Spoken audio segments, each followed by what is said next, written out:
Hello, everyone. I hope you can hear me. This is kind of the audio test. Let me know if you can hear me in the chat on a 10-second delay, so I'll see you guys in a few seconds. Hey, Red, how you doing, man? It's good to have everyone here, and it's nice to be broadcasting. This is the release, the online release of the book Dust. As you know, we meant to have this book out last year, but just like it went bad for Hillary, it also went bad for us and maybe the rest of the United States, depending on your political orientation. But this year is going to be an awesome year because of that, because we have 4 books coming out. The first of these is Dust. It is book 3 in the Chris series. If you have not read book 1, Affliction, that is a you problem, not a me problem. We'll be linking that later on in the broadcast here. So basically what I'm going to do is get the this to be working, which would be nice. Here we go. We're going to go through some bragging, some hashtag bragging, not bragging. No, this is actually completely bragging. But I'm really excited to say that Sisyphean Publications has pushed over 10,000 units of the books that I've written since 2012.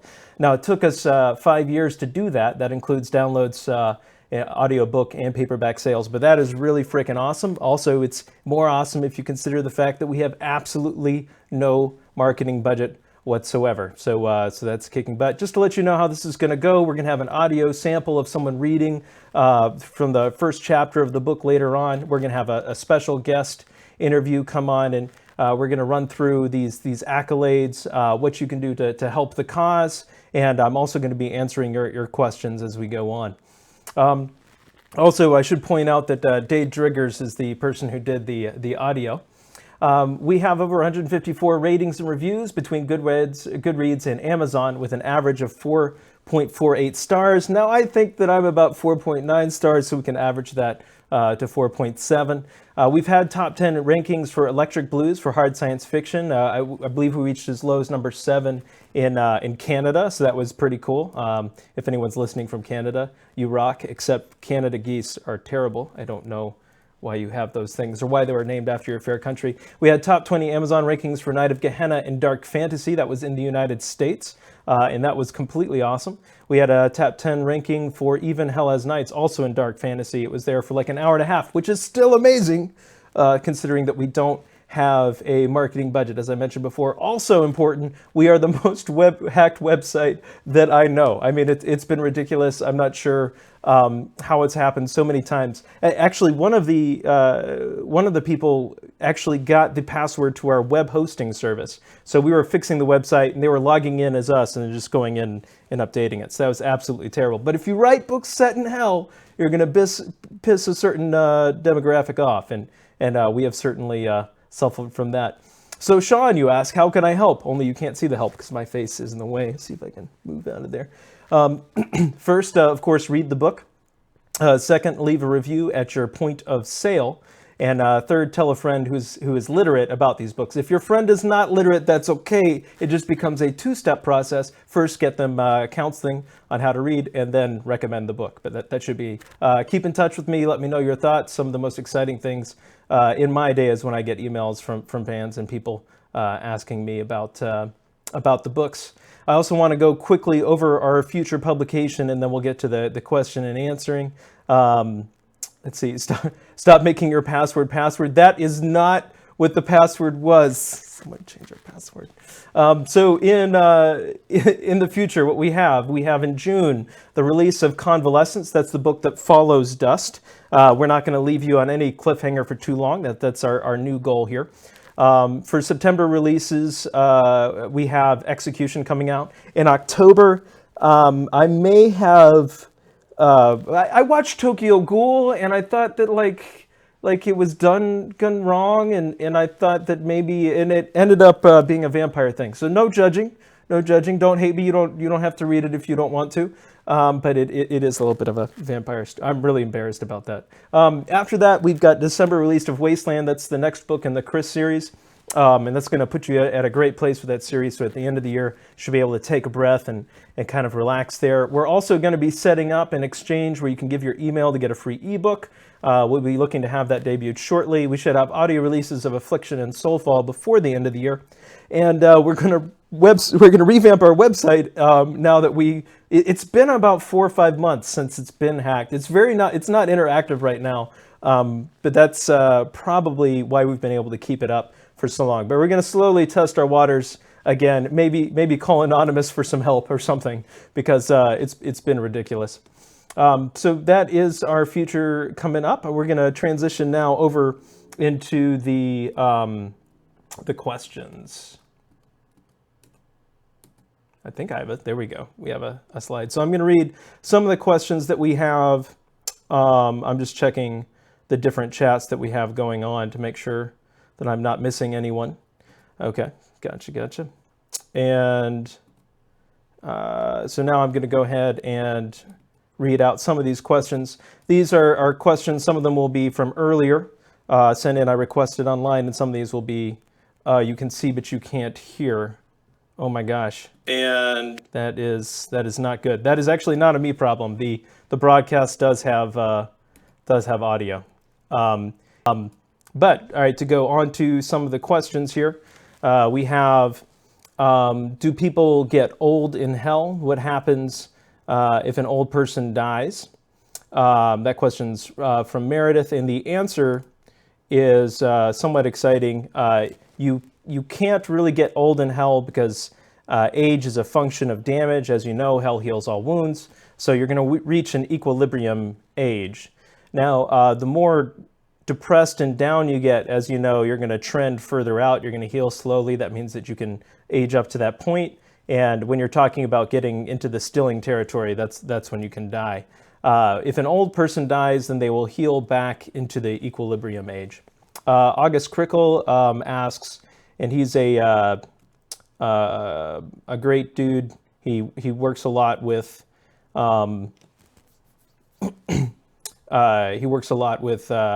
Jasper and Free Times and stuff like that. Good support of the arts. He asks, do random roving Zerandoids make appearances? If so, do they in fact have zero charisma? And the answer is yes, they do have. No. Zerandi doesn't actually do any editing for us. If he did, then I'm sure I'd have a few Zerandoids, and I'd give them at least one charisma on a scale from 1 to 18. Why did you copy The Force Awakens? That's a great question. I did not. My book Soulful, I think you're referring to, came out before The Force Awakens was released, so that's not humanly possible. I don't have a time machine where I can run into the future and make things like that happen. But such is life.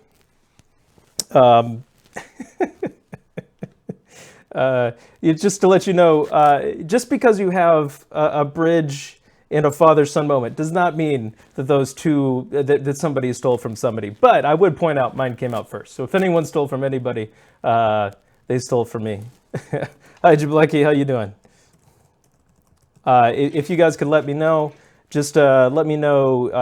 I heard an audio complaint. I would like to know that the audio is up and working, if I can just get confirmation for that. And that I'm not just talking randomly into the ether, which would be awesome. I love talking to myself. Not. Okay, the next question.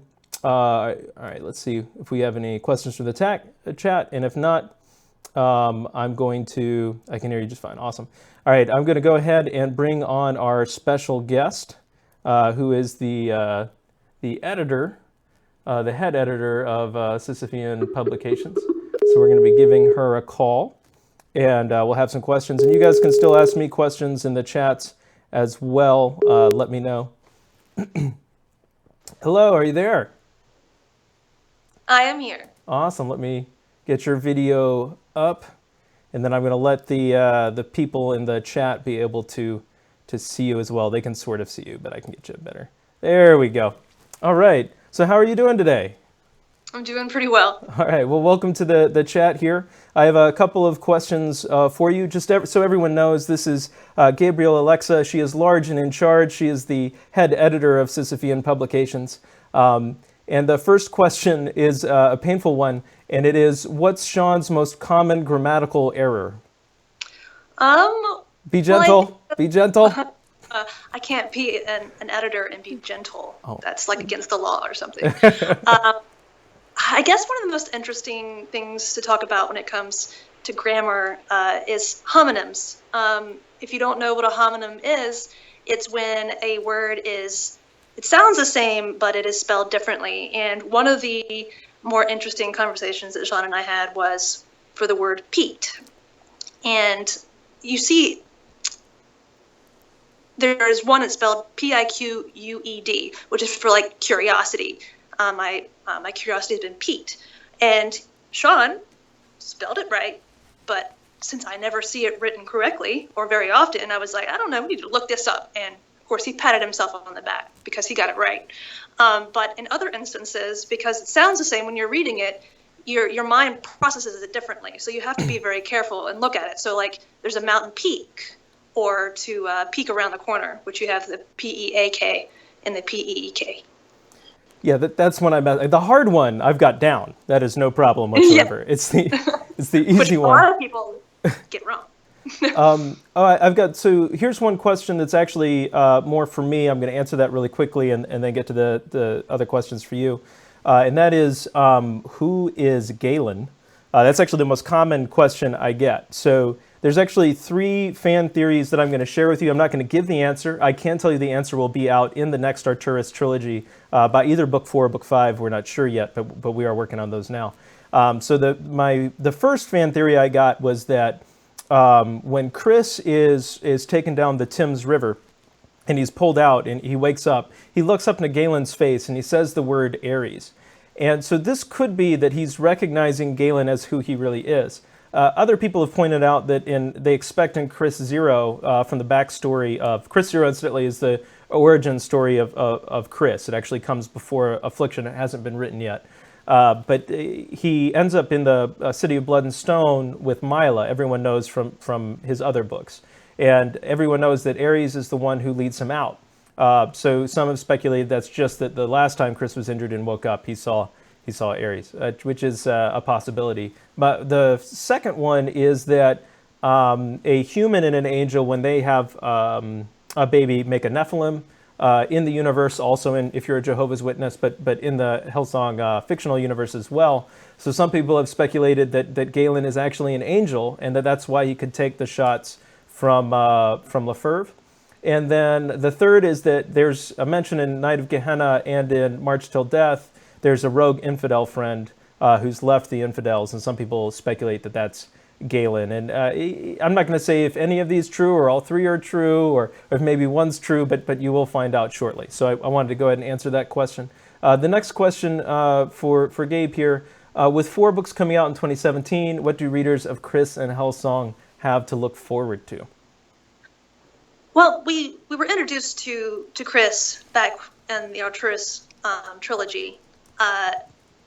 In Dust and in the remaining ones that are going to be released soon, it's really not just about saving his son, which is top priority, but I think underneath it's about who Chris is becoming as an infidel. There are so many things that are happening to him that are building that character, because compared to when we met him in the Arcturus trilogy, he is almost a different person, and he is growing into that infidel. And I think that it's an interesting arc to watch him grow as we get to that point in time.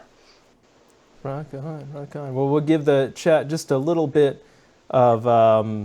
Ashley in the chat writes, I need to read these. They sound amazing. Absolutely. You can actually hit me up with a message and I can get you book 1, Affliction. We still have electronic promo copies, so I can get that to you. Again, if you haven't read book 1, that's a you problem. You can also check out Even Hell Has Nights. That's the other series that happens in the future.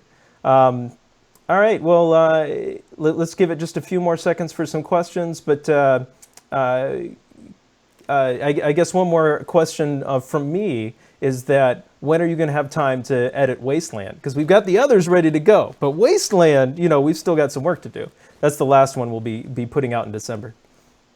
I have a 3-year-old, but you're welcome to come up any time and sit down with him. I'm sure he would love to help us. I'm sure someone in the chat will volunteer for babysitting there. All right. Well, thank you so much for joining us. I'm going to go ahead and bring on the audio play done by Dave Driggers so that you guys can all hear chapter 1 of the book, and then we will be signing off. So, all right. Well, thank you for joining us, and have a good one. All right, you too. Bye.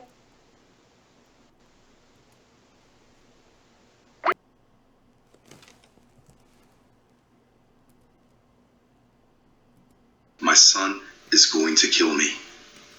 There Aiden crouches, his expressionless face half illuminated in the violet haze, his eyes two perfectly black pits of soulless, murderous sadism.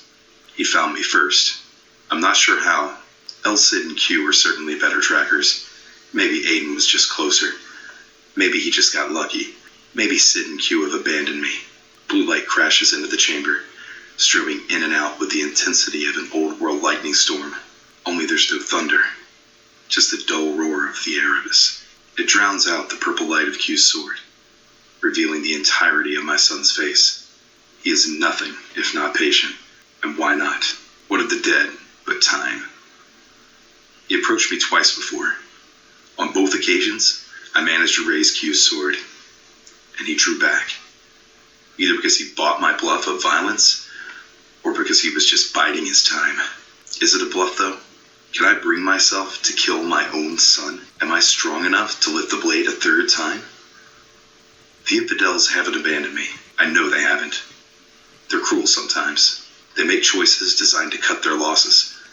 They leave people behind, but they didn't here. Because the blue light fades away. My son stares at me from the purple-lined darkness. Do you dream? I croak. Speaking awakens the fire in my throat. He doesn't answer. In the old world, a man could die in relatively good spirits. Hell is not so made. As the body passes, the weight of its dying begins to rest on the soul, just as my dehydration bears down on me now. I feel a burning building up inside me. Perhaps it's the burning of damnation. Without any water in my body to fight the blaze, it rages unchecked. My heart beats faster in my chest, pounding angrily against the dying of the blue light. Even my eyes feel dry, and the still air stings them. I would close them if not for my murderous son, crouching, waiting, and brooding.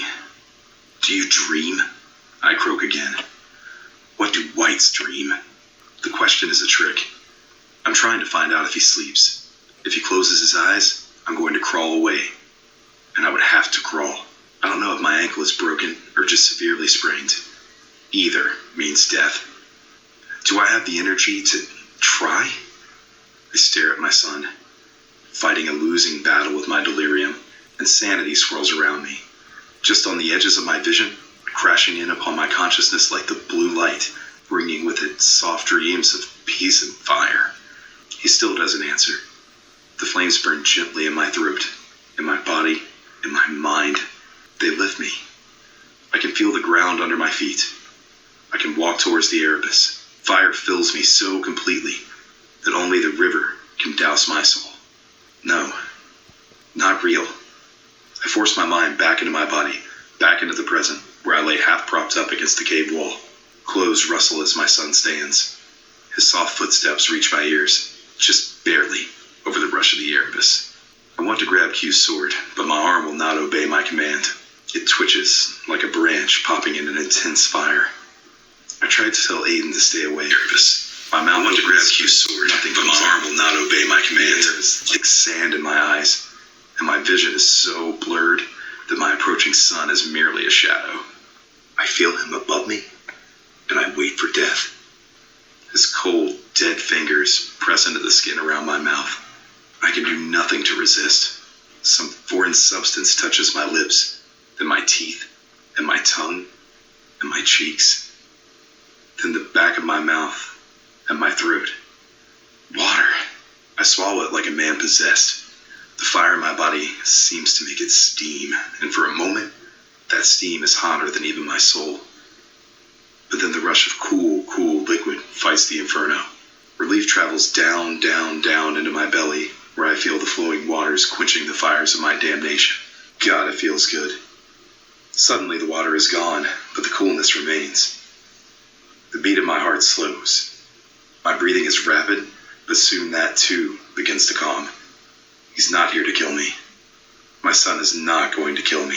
I'm starting to regain my faculties. I can see, I can think, I can focus. But there's another sense I've forgotten, one which I would not have thought important. I can taste, and there's something in the back of my throat, brackish and rotting. No. I look at my son, crouching back in his corner.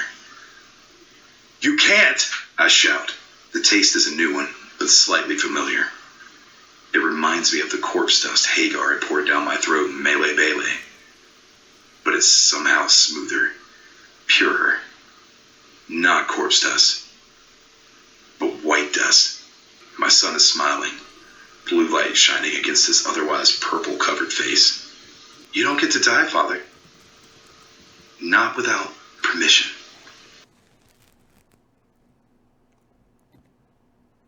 All right, guys, thank you for hanging on there. And this is, you have reached the end of the broadcast. So everyone check out Dust. It is in fine bookstores everywhere. You can find it in your online retailers. Send me a message either on the Facebook group, or if you have my email, send it that way if you need a promotional copy of Book 1, and we will send that to you. Other than that, Sean out. Have a great one, guys.